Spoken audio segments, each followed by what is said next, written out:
ओम शांति। 28 जनवरी 2026 के ईश्वरीय महावाक्य। पहले सुनते हैं मुरली के मुख्य पॉइंट्स। बाबा ने कहा, यह बात हमेशा बुद्धि में रहनी चाहिए कि तुम ही पहले देवता थे। मैंने तुमको स्वर्ग में भेजा था, अभी फिर से आया हूँ तुम्हें विश्व का मालिक बनाने। ऐसे बाप के साथ तो कितना लव होना चाहिए। फिर बाबा ने कहा, यह बाप 21 जन्मों के लिए गटर से निकाल तुम्हें पावन बनाते हैं। कांटों को फूल बनाने वाले एक बाबा ही हैं। देखो बाबा अक्षर कितना मीठा है, उनसे ज़्यादा प्यारी वस्तु कोई हो न सके। तो एक बाबा को ही याद करना चाहिए ना, वर्षा तो उनसे ही मिलना है। और लास्ट में बाबा ने कहा, मोस्ट बिलवेड शिव भी है तो श्री कृष्ण भी है। वह निराकार सब आत्माओं का बाप है और श्री कृष्ण है विश्व का मालिक। परंतु मनुष्य को देवता, बैगर से प्रिंस बनाने वाले तो शिव बाबा है ना। तो गायन भी जास्ती एक बाप का ही होना चाहिए। और अब सुनते हैं महावाक्यों को विस्तार से। मुरली का सार। मीठे बच्चे, मोस्ट बिलवेड शिव बाबा आए हैं तुम बच्चों को विश्व का मालिक बनाने। तुम उनकी श्रीमत पर चलो। प्रश्न, मनुष्य परमात्मा के बारे में कौन सी दो बातें एक दूसरे से भिन्न बोलते हैं? उत्तर, एक और कहते परमात्मा अखंड ज्योति है और दूसरी ओर कहते वह तो नाम रूप से न्यारा है। यह दोनों बातें एक दूसरे से भिन्न हो जाती हैं। यथार्थ रूप से न जानने कारण ही पतित बनते जाते हैं। बाप जब आते हैं तो अपनी सही पहचान देते हैं। गीत, मरना तेरी गली में, जीना तेरी गली में। ओम शांति। बच्चों ने गीत सुना, जब कोई मरते हैं तो बाप के पास जन्म लेंगे। कहने में यही आता है कि बाप के पास जन्म लिया, माँ का नाम नहीं लेंगे। बधाइयाँ बाप को दी जाती हैं। अभी तुम बच्चे जानते हो हम आत्माएं हैं। वह हो गई शरीर की बात। एक शरीर छोड़ फिर दूसरे बाप के पास जाते हैं। तुमने 84 जन्मों में 84 साकारी बाप किए हैं।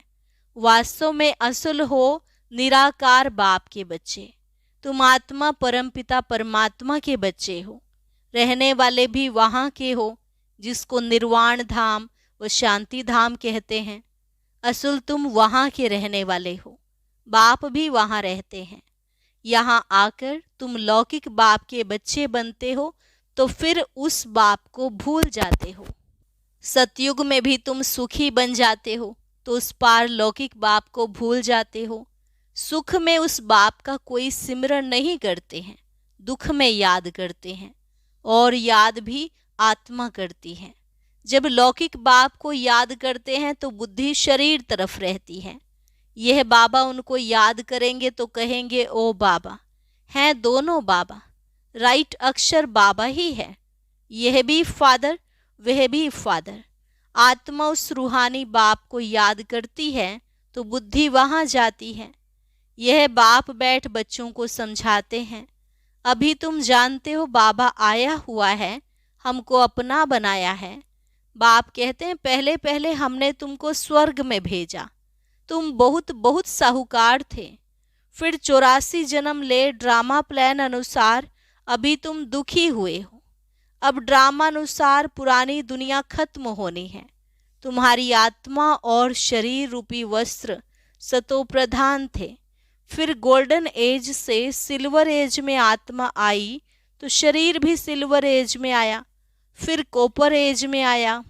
अभी तो तुम्हारी आत्मा बिल्कुल ही पतित हो गई है तो शरीर भी पतित है। जैसे 14 कैरेट का सोना कोई पसंद नहीं करते हैं, काला पड़ जाता है, तुम भी अभी काले आयरन एजिड बन गए हो। अब आत्मा और शरीर ऐसे काले बन गए हैं तो फिर प्योर कैसे बने? आत्मा प्योर बने तो शरीर भी प्योर मिले। वह कैसे होगा?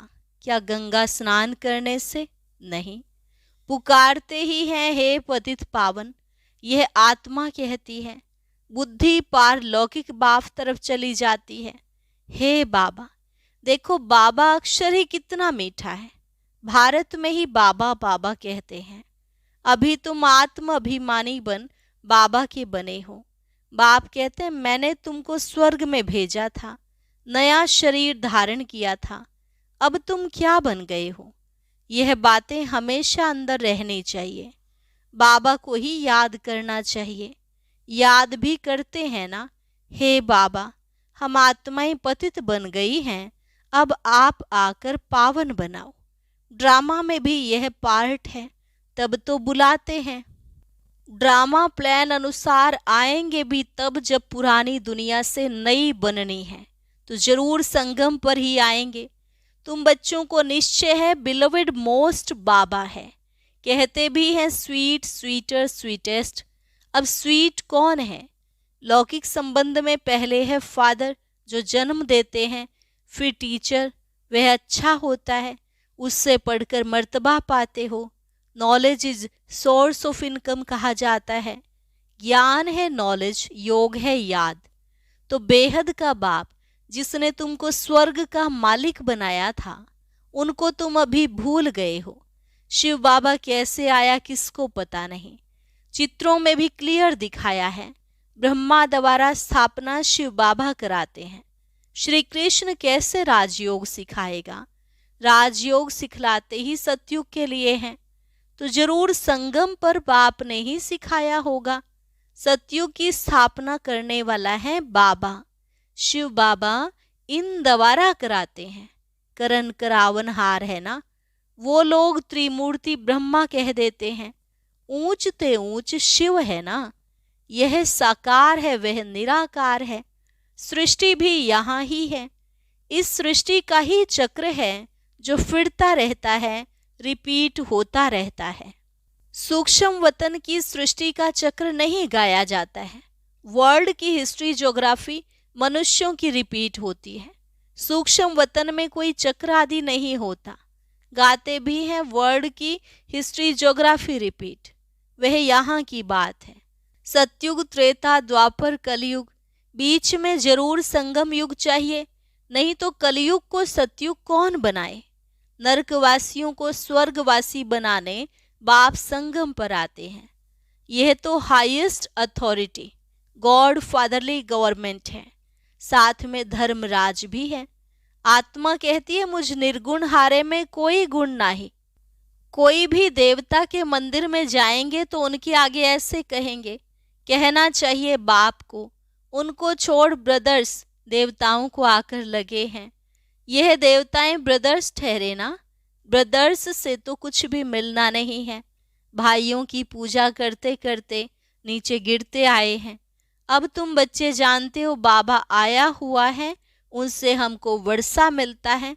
बाप को ही नहीं जानते, सर्वव्यापी कह देते हैं। कोई फिर कहते अखंड ज्योति तत्व है, कोई कहते वह नाम रूप से न्यारा है।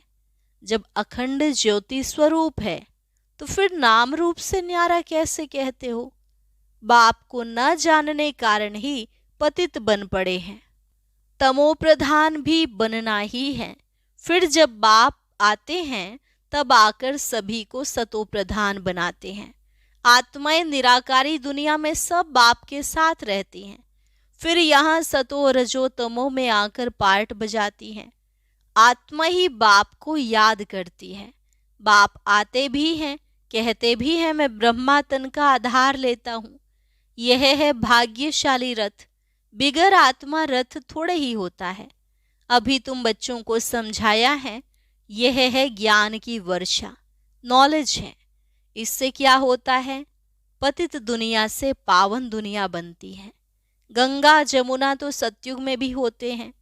कहते हैं श्री कृष्ण जमुना के कंठे पर खेल पाल करते हैं। ऐसी कोई बातें हैं नहीं, वह तो सतयुग का प्रिंस है। बहुत अच्छी रीति उनको संभाला जाता है, क्योंकि फूल है ना, फूल कितने अच्छे सुंदर होते हैं। फूल से सब आकर खुशबू लेते हैं, कांटों की थोड़े ही खुशबू लेंगे। अभी तो यह है कांटों की दुनिया।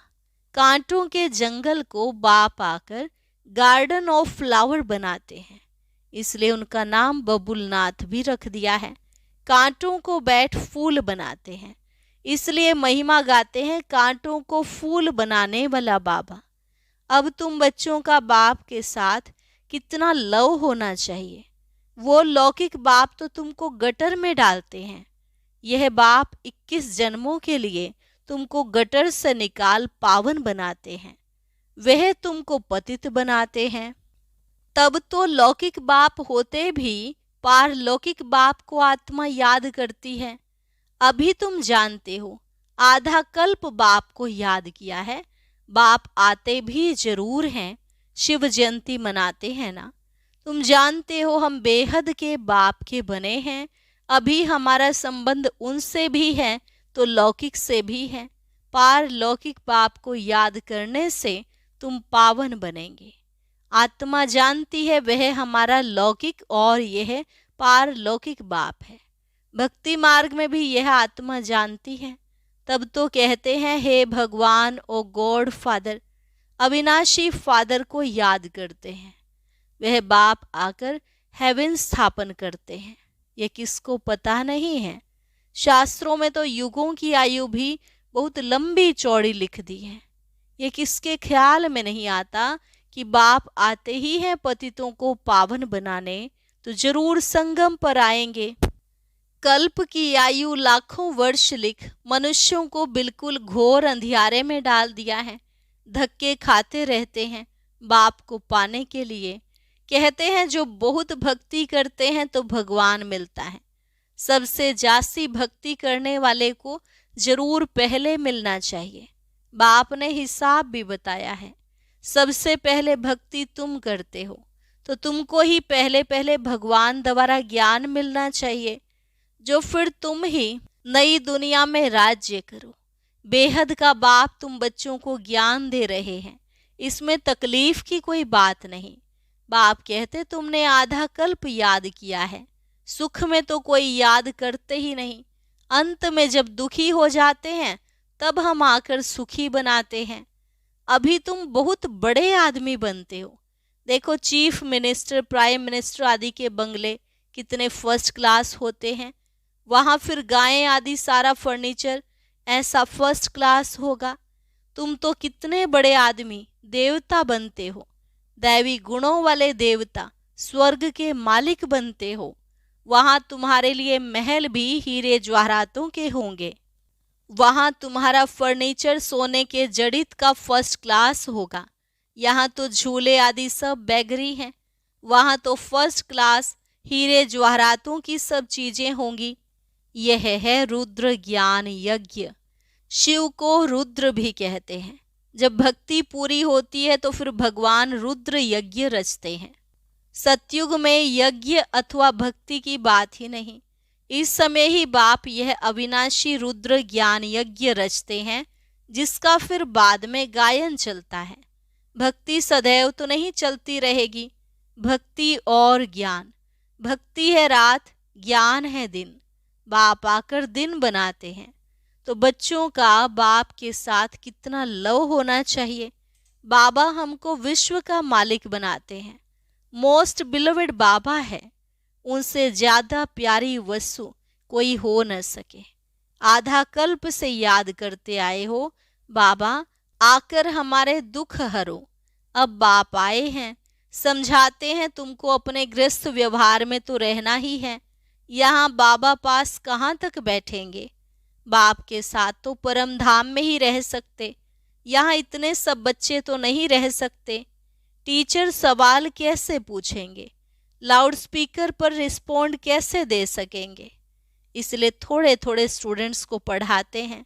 कॉलेज तो बहुत होते हैं, फिर सबके इम्तिहान होते हैं, लिस्ट निकलती है। यहाँ तो एक ही बाप पढ़ाते हैं। यह भी समझाना चाहिए दुख में सिमरन सब उस पार लौकिक बाप का करते हैं। अब यह बाप आया हुआ है। महाभारी महाभारत लड़ाई भी सामने खड़ी है। वह समझते हैं महाभारत लड़ाई में श्री कृष्ण आया। यह तो हो न सके, बेचारे मूंझे हुए हैं ना। फिर भी कृष्ण कृष्ण याद करते रहते हैं। अब मोस्ट बिलोवेड शिव भी है तो श्री कृष्ण भी है, परंतु वह है निराकार। वह है साकार। निराकार बाप सब आत्माओं का बाप है दोनों मोस्ट बिलवेड। श्री कृष्ण भी विश्व का मालिक है ना। अभी तुम जज कर सकते हो जासी प्यारा कौन। शिव बाबा ही तो ऐसा लायक बनाते हैं ना। श्री कृष्ण क्या करते हैं, बाप ही तो उनको ऐसा बनाते हैं। तो गायन भी जासी उस बाप का होना चाहिए। शंकर का डांस दिखाते हैं, वास्तव में डांस आदि की तो बात नहीं। बाप ने समझाया है तुम सब पार्वतियां हो। यह शिव अमरनाथ तुमको कथा सुना रहे हैं। वह है वॉइसलेस वर्ल्ड, विकार की बात नहीं। बाप विकारी दुनिया थोड़े ही रचेंगे, विकार में ही दुख है। मनुष्य हठ योग आदि बहुत सीखते हैं, गुफाओं में जाकर बैठते हैं, आग से भी चले जाते हैं। रिद्धि सिद्धि बहुत है, जादूगरी से बहुत चीजों को निकालते हैं। भगवान को भी जादूगर, रत्नागर, सौदागर कहते हैं। तो जरूर चैतन्य है ना। कहते भी है मैं आता हूँ, जादूगर है ना। मनुष्य को देवता, बेगर से प्रिंस बनाते हैं। ऐसा जादू कभी देखा? अच्छा, मीठे मीठे सिकिलधे बच्चों प्रति माता पिता बाप दादा का याद प्यार और गुड मॉर्निंग। रूहानी बाप की रूहानी बच्चों को नमस्ते। रूहानी बच्चों की रूहानी बाप दादा को नमस्ते नमस्ते, गुड मॉर्निंग। शुक्रिया बाबा, शुक्रिया। धारणा के लिए मुख्य सार। फूलों के बगीचे में चलना है, इसलिए खुशबूदार फूल बनना है। किसी को भी दुख नहीं देना है। एक पारलौकिक बाप से सर्व संबंध जोड़ने हैं। दूसरी पॉइंट, शिव बाबा प्यारे से प्यारा है, उस एक को ही प्यार करना है। सुखदाता बाप को याद करना है। वरदान, किसी की कमी कमजोरी को ना देख अपने गुण व शक्तियों का सहयोग देने वाले मास्टर दाता भव। किसी की कमी कमजोरी को ना देख अपने गुण व शक्तियों का सहयोग देने वाले मास्टर दाता भव। मास्टर दाता वह है जो सदा इसी रूहानी भावना में रहते कि सर्व रूहें हमारे समान वर्षे के अधिकारी बन जाएं। किसी की भी कमी कमजोरी को ना देख वे अपने धारण किए हुए गुणों का, शक्तियों का सहयोग देते हैं। यह ऐसा है ही। इस भावना के बजाय मैं इसको भी बाप समान बनाऊं, यह शुभ भावना हो। साथ साथ यही श्रेष्ठ कामना हो कि यह सर्व आत्माएं कंगाल, दुखी, अशांत से सदा शांत, सुख रूप माला माल बन जाएं। तब कहेंगे मास्टर दाता। स्लोगन, मनसा वाचा कर्मणा सेवा करने वाले ही निरंतर सेवाधारी हैं। उनके हर श्वास में सेवा समाई हुई है। मनसा वाचा कर्मणा सेवा करने वाले ही निरंतर सेवाधारी हैं। उनके हर श्वास में सेवा समाई हुई है। अव्यक्त इशारे, इस अव्यक्ति मास में बंधन मुक्त रहे, जीवन मुक्त स्थिति का अनुभव करो। पहले अपनी देह से, देह के संबंध से और पुरानी दुनिया की स्मृति से मुक्त बनो। जब इस मुक्ति की अवस्था का अनुभव करेंगे तब मुक्त होने के बाद जीवन मुक्ति का अनुभव स्वतः होगा। तो चेक करो जीवन में रहते हुए देह देह के संबंध और पुरानी दुनिया की आकर्षण से कहाँ तक मुक्त बने हैं। अच्छा, और अभी सुनते हैं आज का अव्यक्त ज्ञान मोती।